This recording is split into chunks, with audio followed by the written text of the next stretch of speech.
Hello! Rick here, again in your interwebs, with a video to show you.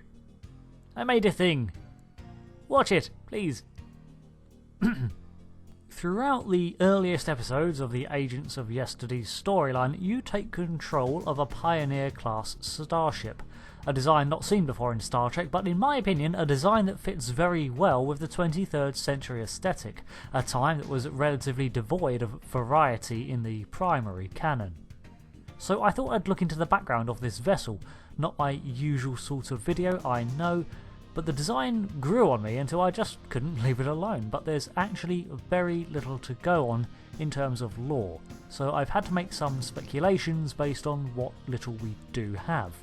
The Pioneer class was designed around the mid-2260s and pushed into service after the Constitution had already made waves as Starfleet's most advanced starship, meaning that it was in operation in the late 2260s to 70s.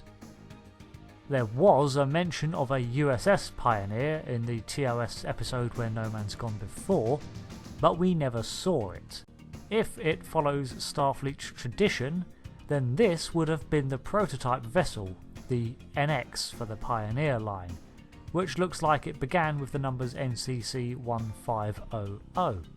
The specs and the role of the vessel are addressed in Star Trek Online, and according to these stats, the vessel is slightly outclassed by Constitution ships such as the Enterprise, as well as being a bit smaller. The ship was designed to be able to undertake the same array of missions that larger ships were assigned to, but for smaller lengths of time. I guess this means that they'd send the Pioneer rather than waste a long-term deep space vessel such as the Enterprise on a mission, the latter vessel being capable of operating for 5 years without a visit to space dock for maintenance. The ships themselves had room for 2 Class F shuttles as opposed to the 4 of the Constitution, and supported a crew of around 200, half that of the 400 members of the Enterprise. It supports a fore and aft torpedo launcher, a twin phaser array at the fore and a single beam at the aft.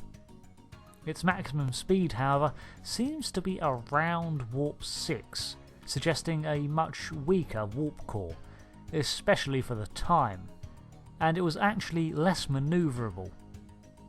It also isn't as durable, but this is to be expected from a vessel that isn't meant to operate for extended periods. The power difference is further supported by the in-game +3 to all power levels that the Constitution has, as well as its higher hull integrity. The interior of the Pioneer class houses several science labs, engineering labs, and an armoury, and a sickbay comparable to that of others of its time. The reveal of these areas in the introduction of the ship goes to demonstrate its priorities. Combat engagements, sure, but it was quite capable of running ongoing scientific projects and fabrications of new technologies, probably just not on such a large scale as bigger ships of the time.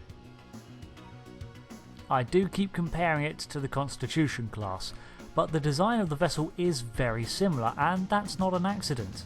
The similarities are there to create an instantly recognisable design, but without running the risk of it seeming to be merely a sort of fan service.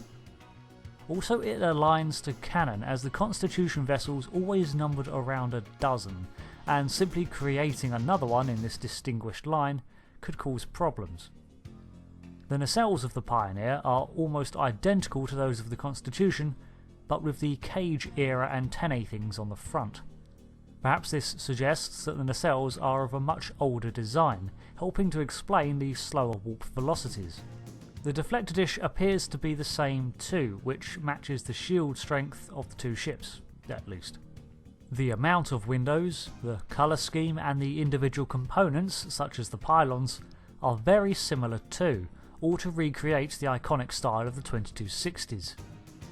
The interiors and the bridge too match the layout of a Constitution, while it's worth noting that the Pioneer had its own insignia, a 7-pointed star-like badge that sort of reminds me of a leaf or...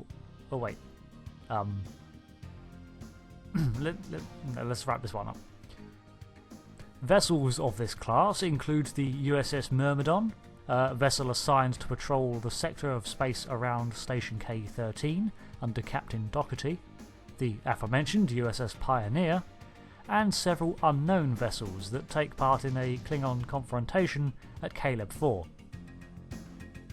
And that's about as much information as the Pioneer has. I don't usually go into the specifics of vessels. More often than not I focus on the lore of events, history, characters and the like, but I enjoy the change.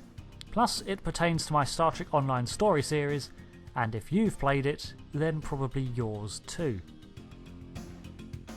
Thanks for watching. Until next video, I've been Rick, and I'll see you next time. Thanks again, and so long.